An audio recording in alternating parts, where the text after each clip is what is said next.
لا إله إلا الله محمد رسول. Bismillahirrahmanirrahim. Assalamualaikum warahmatullahi wabarakatuh. Alhamdulillahis samad, lam yalid wa lam yulad wa lam yakul lahu kufuwan ahad. Allahumma salli ala habibina wa sayyidina Muhammad wa ala alihi wa sahbihi wa sallam. Amma ba'du. Bapak-bapak jamaah salat subuh yang dirahmati Allah, kembali bersyukur kepada Allah, alhamdulillah, bahwa kita masih dikaruniai berbagai macam ragam nikmat yang Allah katakan bahwa jika kita ingin menghitung la tuhsuha, maka kalian pasti tidak bisa menghitungnya. Saking apa? Saking banyaknya nikmat yang kita peroleh. Alhamdulillah. Salawat serta salam semoga Allah senantiasa limpahkan kepada Nabi kita Muhammad sallallahu alaihi wasallam, juga keluarganya, sahabatnya, dan mudah-mudahan salat itu pun terlimpah kepada semua umatnya. Jamaah yang dirahmati oleh Allah, dalam pekan ini kita kembali mengkaji pemikiran Imam Al-Ghazali, Hujjatul Islam, ya. Dan setelah kita membahas tentang halal dan haram, ya, kemudian beliau juga membahas tentang subhat.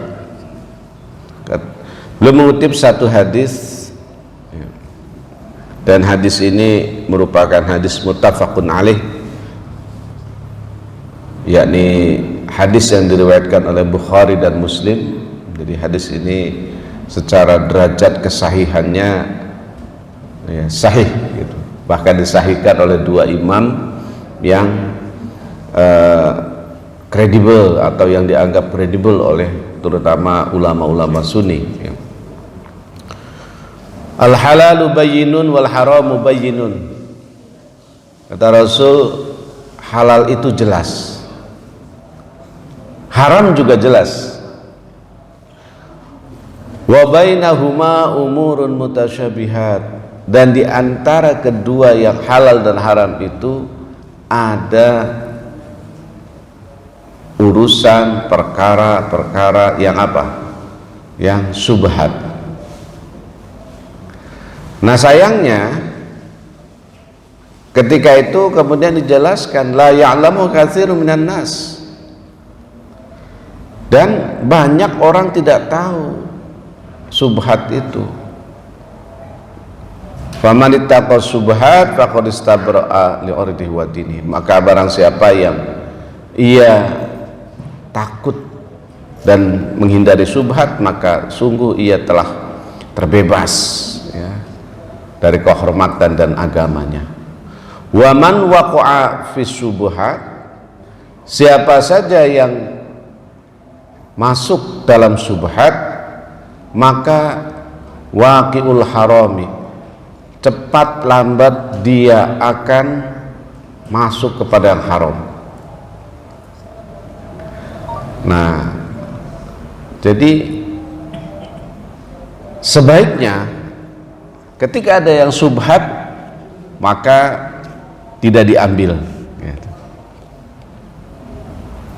Kan kadang-kadang gini Pak, ya, kita nih kalau dapat barang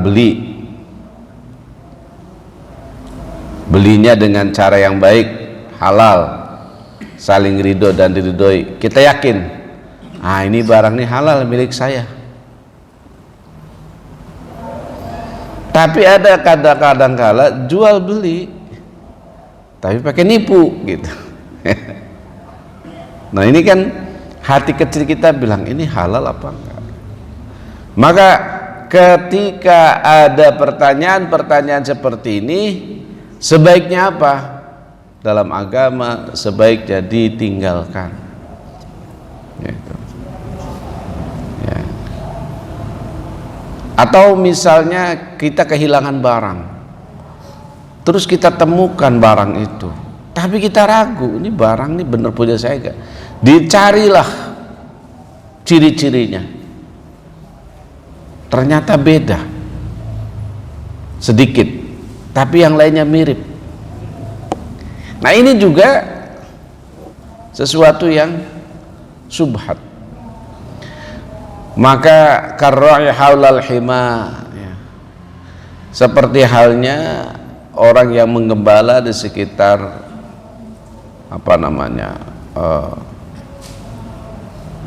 serigala gitu ya, maka bisa jadi nanti suatu saat kambingnya itu akan dimakan serigala. Jadi sebaiknya apa? Jauhi gitu. Nah ini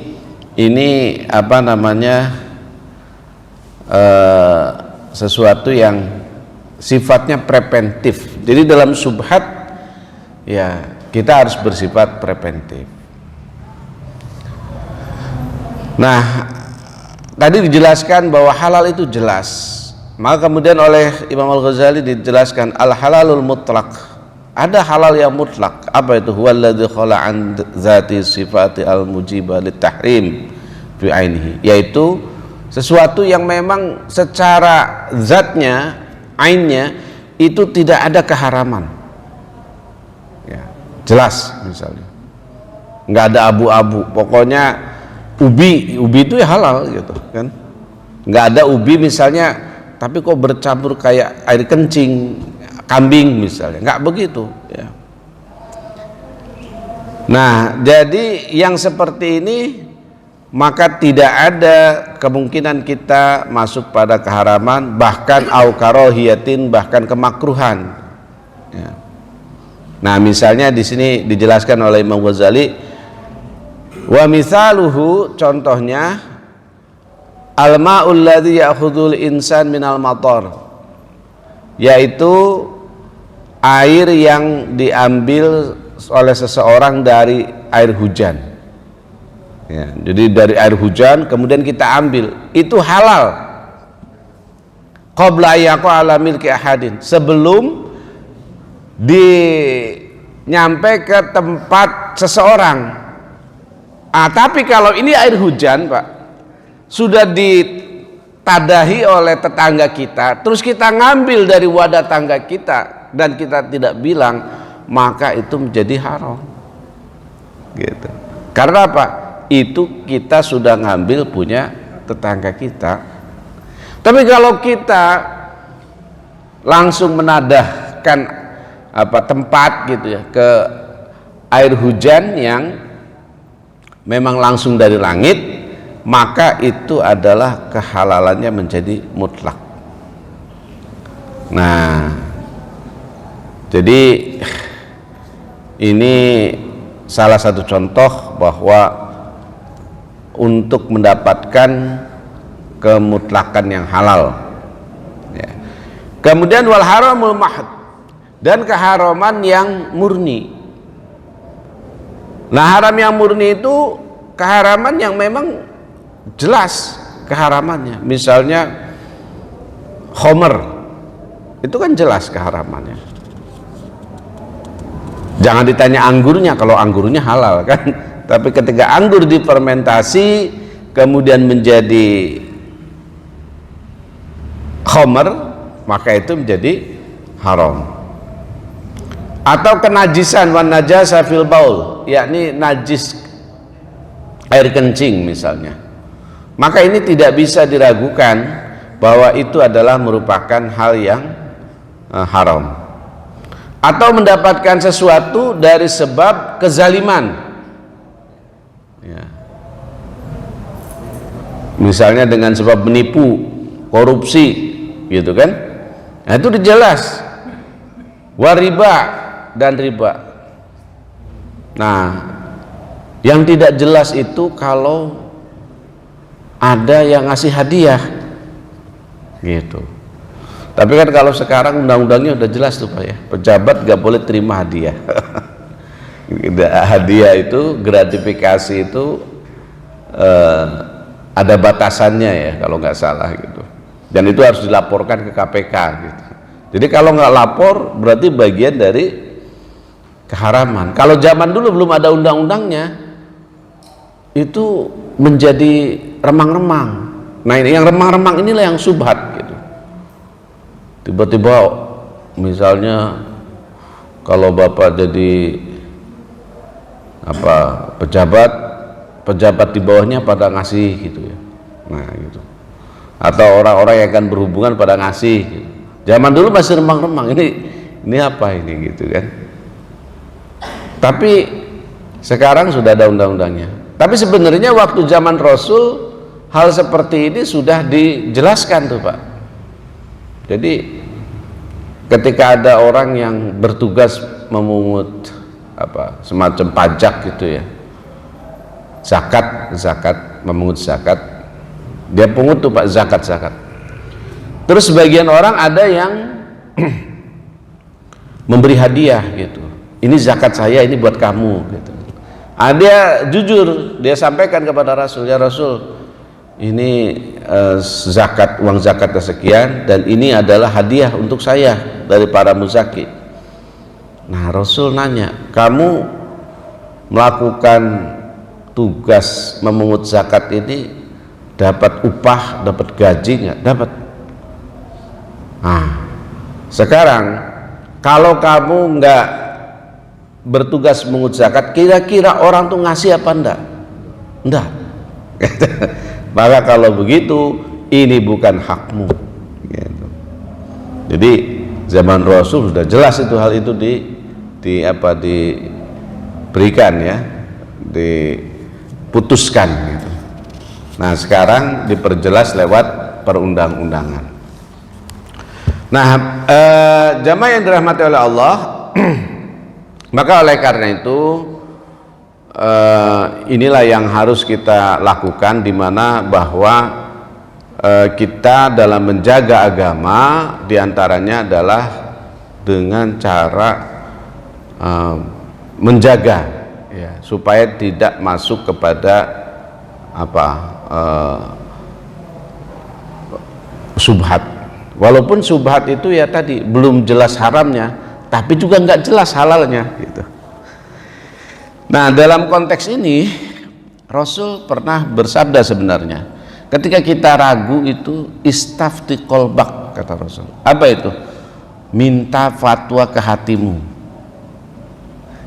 Karena hati kita itu Pak, itu jernih gitu ya. Kadang-kadang ketika kita salah dan ucapan kita membenarkan apa yang kita perbuat dengan berbagai macam dalih dan lain sebagainya, hati nurani kita akan mengatakan sebenarnya emang gua salah gitu. Tapi gengsi kan gitu ya. Kalau nggak gengsi ya, tapi kalau saya ngaku salah nanti saya nggak dapat proyek lagi gitu kan, dan lain sebagainya. Maka oleh karena itu jamaah yang dirahmati oleh Allah, Rasul katakan istafti qalbak, mintalah fatwa ke hatimu. Karena boleh jadi ketika kita melaksanakan sesuatu kemudian dan itu adalah sesungguhnya hal yang ragu-ragu, maka kemudian ketika kita minta fatwa dan hati kita akan berfatwa sesuai dengan kebenarannya gitu. Nah cuma kan banyak orang yang lebih memilih hawa nafsu. Ini yang saya kira seringkali terjadi, maka kemudian banyak yang akhirnya terjebak pada perbuatan dosa gitu. Nah oleh karena itu jamaah yang dirahmati oleh Allah,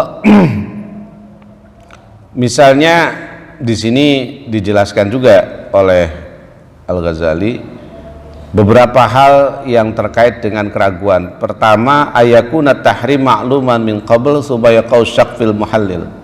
Awalnya memang haram gitu kan, tapi kemudian menjadi ragu karena ada yang menghalalkan. Fahadhihi subhatun yajibu ijtinabuha. Maka subhat seperti ini wajib untuk dijauhkan ya. Jadi Jangan sampai kemudian kita masuk pada subhat seperti itu. Karena apa? Karena awalnya adalah haram. Ini beliau contohkan ini, ayurmi ila saidin fayujrihuhu wa yaqafil ma fayusadifu maitan. Jadi dia memburu binatang, kemudian binatang itu jatuh dan mati di air gitu. Kemudian menjadi ya matilah. Wala yadri annahu mata bil gharqi au bil jarah. Tapi dia nggak tahu ini matinya binatang ini apakah sebab tenggelam atau karena sebab terkena tembakan dia. Karena ketika bismillahirrahmanirrahim dia nembak, ketika binatang itu mati maka menjadi halal gitu. Asal baca bismillah kan. Tapi begitu bismillah dia nggak tahu karena matinya karena di dalam air jatuhnya. Terus dia cari, wah sudah mati nih. Nah kalau sudah mati begitu, dia tentukan kematiannya karena apa? Apakah karena tembakannya atau karena tenggelam? Nah kalau karena tenggelam berarti kan nggak boleh. Nah yang seperti ini kata Imam Ghazali, ini adalah subhat yang haram, subhat yang memang betul di situ ada keraguan, apakah ini karena mati tertembak atau karena mati tenggelam. Kalau mati tenggelam kan menjadi haram, bukan karena tembakan gitu. Nah jadi kematiannya itu tidak jelas apakah itu karena sesuatu yang yang boleh atau sesuatu yang tidak boleh gitu. Nah maka kemudian kama fil ahdas wa najasa wa rakaat salat wa ghairiha. Nah seperti halnya dalam hal hadas, najis gitu ya. Kemudian keraguan dalam rakaat sholat gitu. Misalnya Bapak sholat zuhur, begitu rakaat ketiga Bapak ragu, ini 3 apa 4 gitu. Nah pastikan yang ragunya itu 4-nya sebenarnya, 3-nya Bapak yakin. Maka yang dipilih adalah 3 rakaat. Jadi dalam konteks ini maka kemudian ya harus dijauhkan karena ini keraguan, tapi keraguannya itu masuk pada kategori yang haram tadi Pak. Makanya seperti tadi misalnya Bapak kehilangan barang, terus Bapak menemukan barang itu mirip, sebagian cirinya ada, tapi sebagian lain kok kayak beda.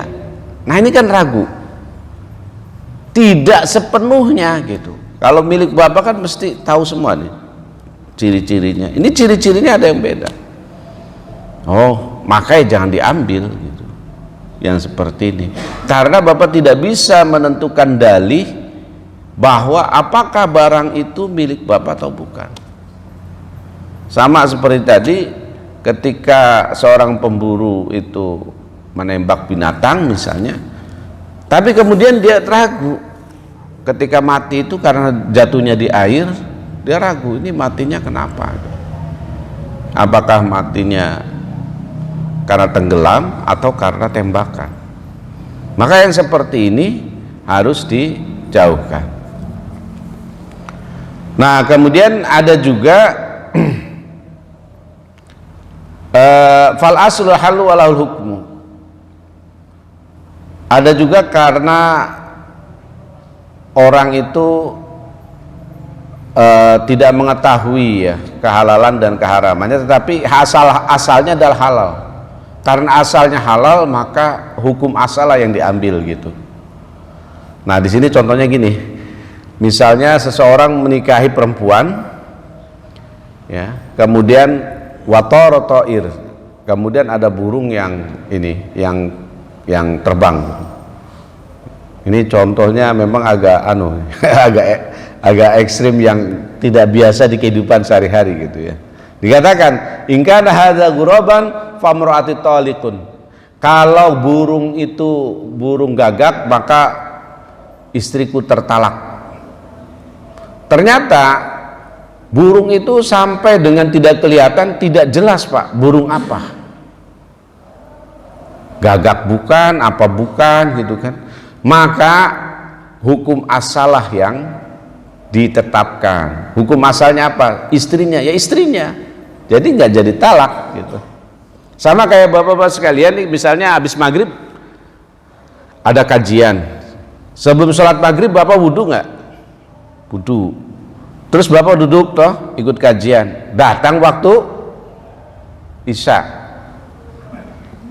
Begitu datang waktu isya bapak ragu. Batal nggak ya? Gitu. Jadi wudhu apa nggak kalau begitu? Enggak Pak. Hukum asalnya apa? Udah wudhu hukum asalnya. Yang ragu bapak wudhunya apa batalnya? Batalnya. Batal, keraguan itu nggak bisa menghilangkan hukum asal. Gitu loh. Ini hukum asal. Iya. Gitu. Ya. Jadi kecuali kalau bapak yakin tuh, waduh tadi memang apa buang angin. Nah, ini bapak ragu kok, nggak buang angin, nggak apa gitu. Maka hukum asal ditetapkan. Apa itu? Hukum asal adalah bapak sudah wudhu. Kecuali bapak ragu, udah wudhu apa belum? Nah, hukum asalnya adalah belum wudhu, maka harus berwudhu. Gitu. Jadi fal aslu walaul hukmu, yang asal itulah yang mendapatkan hukumnya. Itu jelas ya Pak ya. Karena kalau kemudian kita tidak yakin, agama itu sesungguhnya adalah mengajarkan kita pada sesuatu yang pertama mudah gitu ya, meyakinkan gitu. Jadi kalau sesuatu yang sulit, yang tidak meyakinkan, itu ya tidak perlu kita kita terus menerus pikirin dan kemudian mengambil satu tindakan yang justru berbeda dengan ajaran agama. Nah ini yang seperti ini saya kira banyak terjadi di masyarakat kita ya. Jadi bagaimana gitu kalau kita tidak sudah berwudu tapi kemudian ragu gitu kan. Nah kemudian yang berikutnya yang ketiga itu asalnya haram, ayakunal aslu tahrim walakin tora ma'ujabat tahlilu bidzannin ghalib.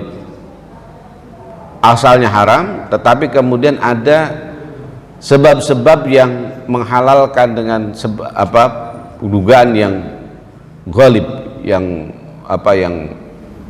yang dominan gitu, maka kemudian menjadi ragu.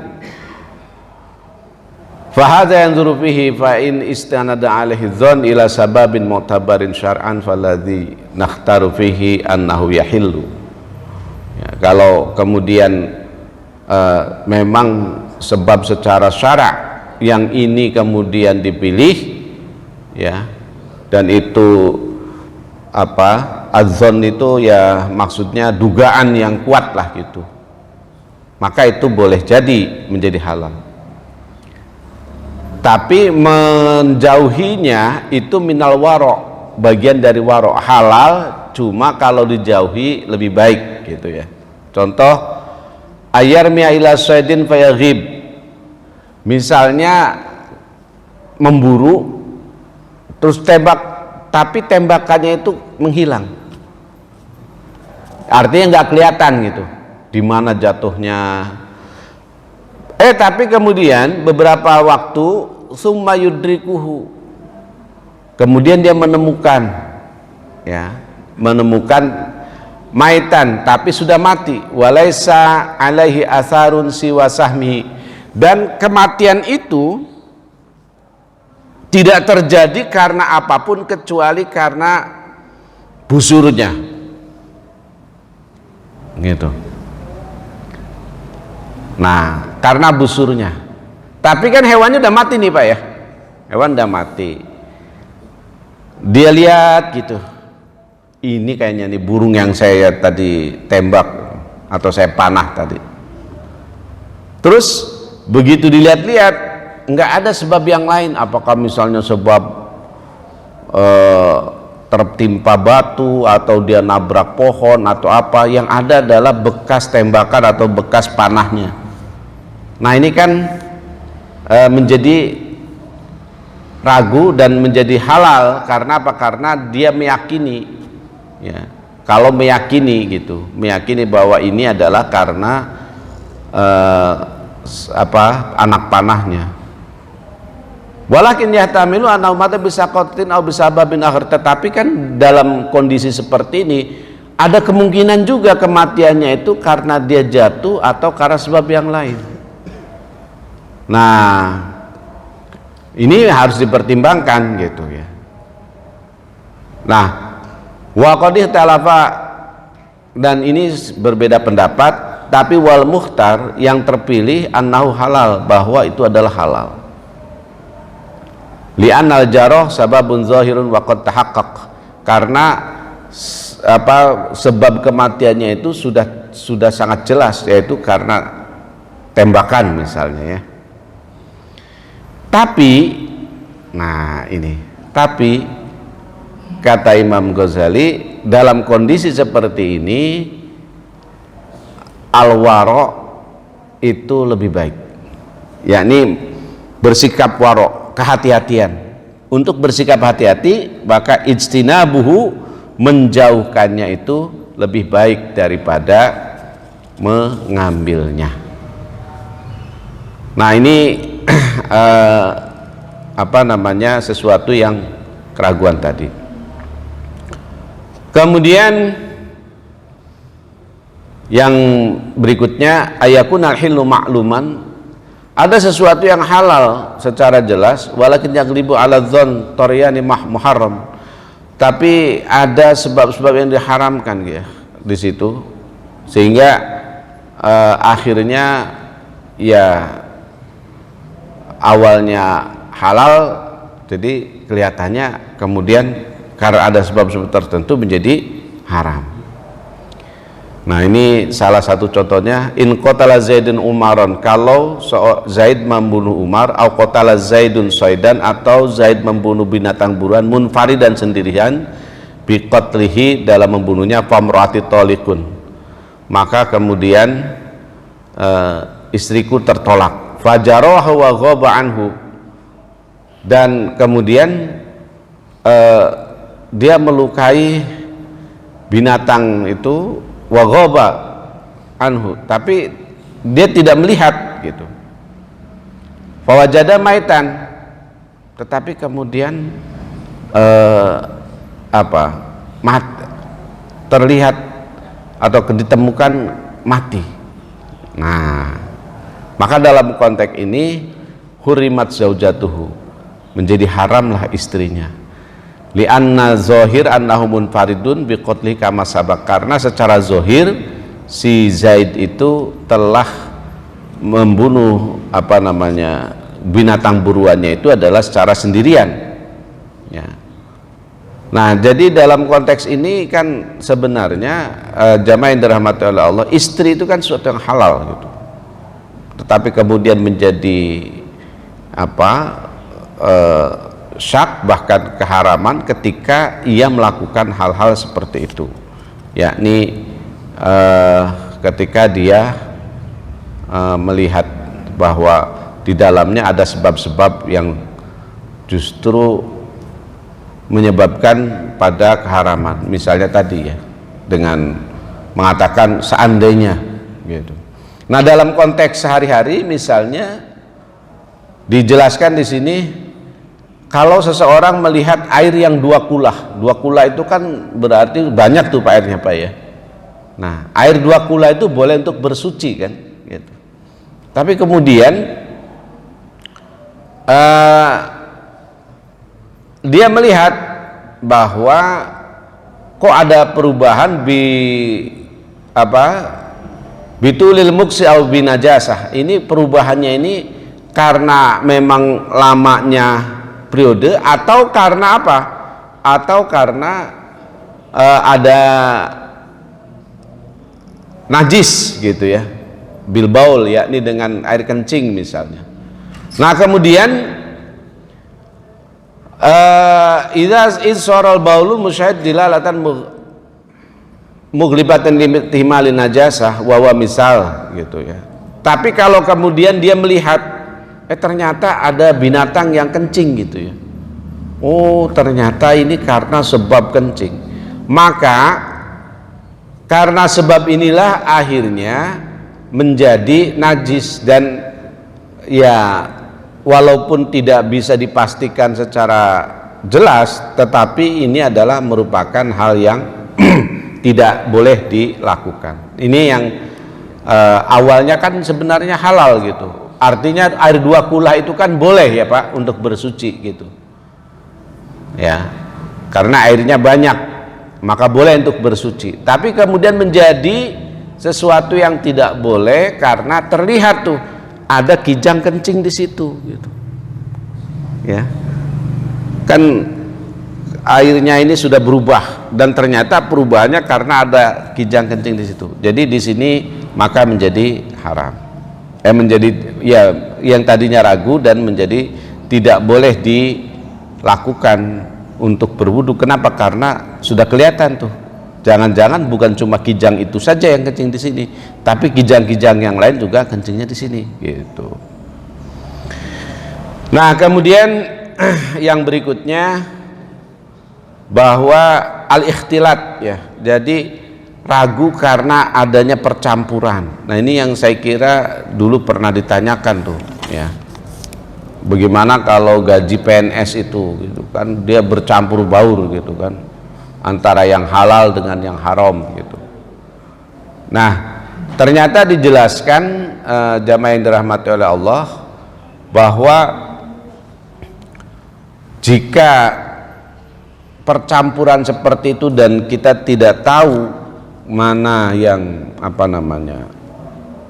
mana yang halal, mana yang haram gitu, dan kita bekerjanya secara halal ya, maka pertama dilihat bahwa percampuran seperti itu tidak bisa langsung dihukumi haram atau halal gitu.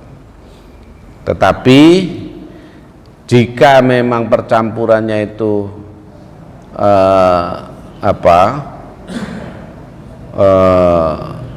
tidak bisa diidentifikasi dengan jelas, maka agama mengajarkan bahwa dalam beragama itu tidak ada kesulitan. Nah, ya lah, jadi tidak ada kesulitan, dia adalah untuk memudahkan. Maka oleh karena itu menjadi halal gitu, karena ini menjadi kesulitan.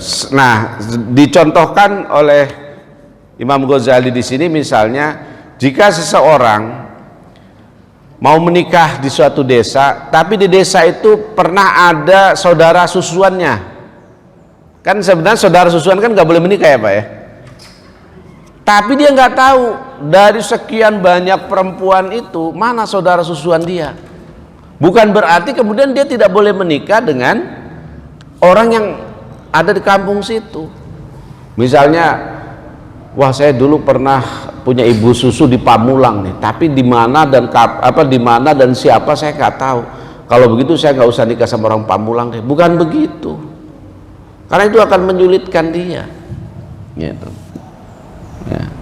Kecuali kalau sudah jelas bahwa oh ini ibu susuan saya, ini saudara susuan saya, kita nekat juga. Nah itu yang nggak boleh gitu. Nah dalam konteks penggajian tadi, kalau jelas oh ini ternyata uang gratifikasi diambil juga, nah itu. Tapi kalau itu gaji kita, ya silahkan saja, itu hak kita, bonus atau apa yang sifatnya hak gitu ya, itu ya silahkan saja gitu. Nah itu saya kira beberapa hal yang terkait dengan syubhat atau keraguan ya. Tetapi kalau melihat hadis yang awal tadi, memang kalau ada yang ragu-ragu, sebaiknya apa? Sebaiknya kita hindari gitu ya. Sebaiknya kita tinggalkan, cari yang kita yakini gitu. Sehingga ada misalnya dalil da' ma yuribuka ila ma la yuribuka, tinggalkan yang ragu kepada yang tidak ragu. Jadi kalau yang ragu-ragu, prinsipnya sebaiknya kita tinggalkan, walaupun mungkin apa ya, kadang-kadang faktor kebutuhannya orang kadang-kadang suka nekat gitu, walaupun ragu, ini benar, ini punya saya ini, padahal ragu ya. Nah ini saya kira Bapak sekalian, jadi dalam konteks ini memang bagaimana kita menjaga diri kita supaya kita tidak terjebak pada keraguan-raguan. Dan kalau kita ragu-ragu, sebaiknya kita tinggalkan dan kembali kepada yang kita yakini gitu. Baik, saya kira ini sebagai pengantar untuk selanjutnya.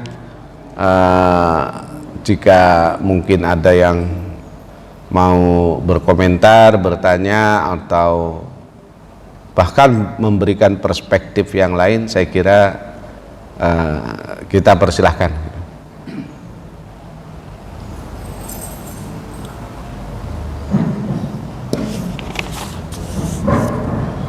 Baik, barangkali ada yang ingin ditanyakan berkaitan dengan ekonomi yang lain.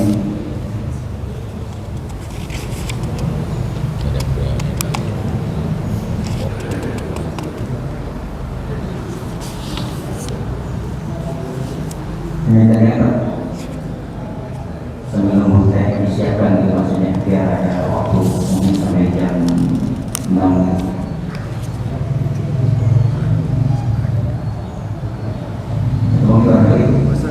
Ya, silakan Pak. Kalau ini Pak Ustadz, kan ada sekarang membeli emas secara Cicil. gitu Pak Ustadz. Nah itu gimana itunya Pak? Kalau pada saat pertama kan kita memang berakadnya membeli emas sekian gram, tapi disimpan dulu di bank lah gitu ya. Nah itu hukumnya gimana? Gitu. Baik. Jadi sebenarnya ini kaidahnya itu hampir sama dengan pembelian semua hal, Pak. Ya. Termasuk membeli emas secara cicil. Nah, biasanya akadnya itu dengan murabahah itu. Iya, betul ya, murabahah ya. Iya. Akadnya murabahah. Dan Dewan Pengawas Syariah di MUI itu saya kira sudah membolehkan itu, makanya kenapa bank-bank syariah juga menawarkan produk cicil emas gitu. Tapi ada juga sih teman-teman kita yang alah bank syariah cuma namanya doang syariah gitu, dalemannya sama-sama aja. Kalau konvensional bilangnya bunga, dia bilangnya margin misalnya. Ya. Tapi kalau saya lebih sependapat dengan yang dari MUI gitu ya, karena saya orang MUI juga Pak. Kenapa? Karena gini, dengan syariah dan tidak syariah itu Pak, pertama itu terletak pada akad ya. Mohon maaf contohnya agak jelek. Misalnya si A nikah, hubungan suami istri, halal toh? Halal. Si B hubungan suami istri tapi nggak nikah, akadnya kan mungkin karena cinta atau karena prostitusi atau apa, ada akadnya, pasti ada itu, pasti ada akadnya. Perbuatannya sama nih Pak, yang pasangan ini juga sama, yang pasangan ini pun sama, rasa yang dirasa juga mungkin sama gitu ya. Rasa yang dirasa sama, perbuatannya sama, semuanya sama, tapi yang ini halal, bahkan berpahala kan, karena akad nikah kan berpahala gitu. Yang ini berdosa dan haram. Jadi itu akad. Oleh karena itu akad ini menjadi penting Pak. Yang kedua, sebenarnya secara secara ekonomi juga berbeda nih Pak. Saya katakan berbeda. Saya kasih contoh, dan real ini contohnya terjadi di negara kita juga tahun 97 Pak, ketika krisis ekonomi. Coba Bapak lihat tuh, ketika 97 semuanya harga naik, termasuk cicilan juga naik, banknya kolab. Waktu itu bank yang dilikuidasi puluhan kan Pak, adanya puluhan dilikuidasi bank itu karena sudah nggak sehat. Yang sehat hanya bank muamalat waktu itu Pak, karena waktu itu tahun 97 satu-satunya bank syariah itu adalah bank muamalat. Jadi yang sehat hanya bank muamalat. Kenapa? Karena bank muamalat memang akadnya murabahah tadi. Nah, apa bedanya dengan akad yang tadi yang sifatnya kredit atau dan lain sebagainya itu? Kalau akad yang sifatnya konvensional itu Pak, itu basisnya kan bunga. Bunganya naik, cicilannya naik. Gitu. Kalau murabahah, prinsipnya jual beli. Misalnya bank beli rumah 1 miliar. Kemudian bank menawarkan untuk menjual rumah itu 2 miliar kepada nasabahnya untuk jangka 20 tahun. Maka 2 miliar dibagi 20 tahun. Flat, nggak berubah. Mau ada turbulensi ekonomi, mau apa. Karena apa? Karena dia tidak mengikuti suku bunga BI. Gitu. Nah sementara kalau bank konvensional itu kan mengikuti suku bunga. Ketika suku bunga naik, maka dia akan menjadi naik. Yaitu akhirnya tahun 97 itu saya sih waktu itu belum nyicil apa-apa, orang masih bujangan Pak ya tahun 97 itu. Ya, waktu itu saya dengar tuh ada orang yang tadinya misalnya kalau sekarang cicil rumah 4 juta jadi 8 juta kan kelenger Pak. Orangnya kelenger, banknya juga kelenger gitu. Makanya banyak yang likuidasi akhirnya banknya itu. Nah, bank muamalat satu-satunya yang sehat. Kenapa? Karena bank muamalat tidak mengikuti model bank konvensional tadi gitu. Tapi didasarkan pada akad murabahah. Akad murabahah itu ya pokoknya mencicil sesuai kesepakatan. Jadi tapi Pak itu kan terlalu mahal, kalau kita nawar boleh nggak? Ya boleh saja. Orang dalam jual beli itu prinsipnya adalah antarodin, saling ridho gitu, saling ridho. Jadi cuma kan banknya juga punya hak dong untuk menjual gitu ya. Itu jadi dari akad yang pertama. Yang kedua, ketika terjadi turbulensi ekonomi memang baru terasa tuh bank syariah itu berbeda dengan bank konvensional. Tapi kalau normal-normal saja nggak berasa Pak, karena bank konvensional juga ya sama gitu. Nah, terus terkait dengan cicil emas juga saya kira DPS ya sudah memberikan Dewan Pengawas Syariah atau DSN fatwa MUI itu ya, Dewan Syariah Nasional MUI sudah memberikan fatwa ya. Saya kira itu bisa di browsing lah untuk fatwanya itu dibolehkan ya mencicil emas, tapi ya tadi dengan syarat murabahah tadi Pak. Misalnya harga emas sekarang 1.500.000 misalnya, dengan asumsi 3 tahun kenaikan sekian persen, maka kemudian bank menjual misalnya 1,8 per gram. Misalnya Bapak mau beli berapa gram, misalnya 10 gram. Oh, kalau gitu saya jual ke Bapak 18 juta. Harga itu waktu tahun itu misalnya tahun 2025 sampai 2028, harga tahun 2025 padahal 1.500.000 di pasaran gitu. Nah, kita jual 1,8, kan kita nggak nipu. Saya bilang saya jual 1,8 ya kan. Nah, nanti boleh dicicil gitu. Jadi silahkan saja Pak untuk investasi, insya Allah kalau sudah mereknya syariah karena di syariah itu Pak sudah ada DPS-nya, ada Dewan Pengawas Syariahnya. Jadi produk-produk yang dikeluarkan oleh bank syariah itu atas seizin Dewan Pengawas Syariah. Jadi nggak mungkin Dewan Pengawas Syariah itu akan merekomendasikan jika tidak ada dasarnya.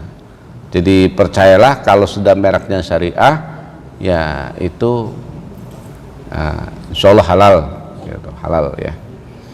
Kecuali bagi yang tidak percaya kepada bank syariah, yaitu urusan dia kan. Dia pokoknya ini kan hidup kan pilihan Pak ya.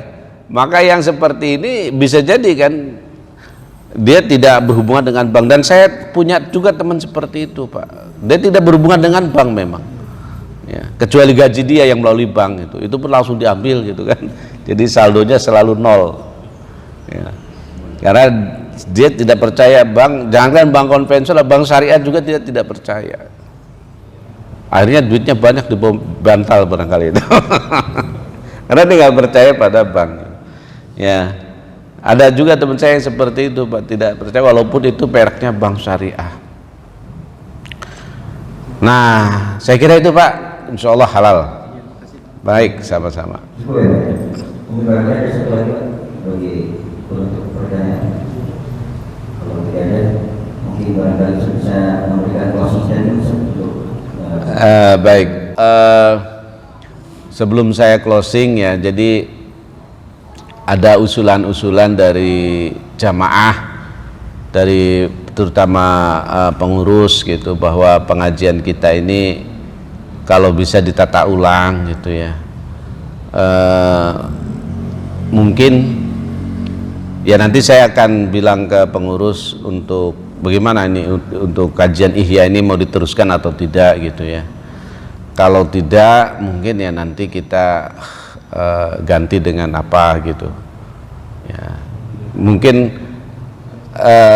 kalau Ihya ini kan panjang lebar ya pembahasannya gitu, jadi kayaknya kok nggak selesai-selesai gitu. Nah, sebenarnya sih ya memang gimana ya seperti itu, tapi ada memang yang lebih ini misalnya ya nanti saya misalnya saya baca-baca tuh ada Tanbihul Ghafilin, Ustaz udah dibaca belum di sini, udah ada yang baca belum?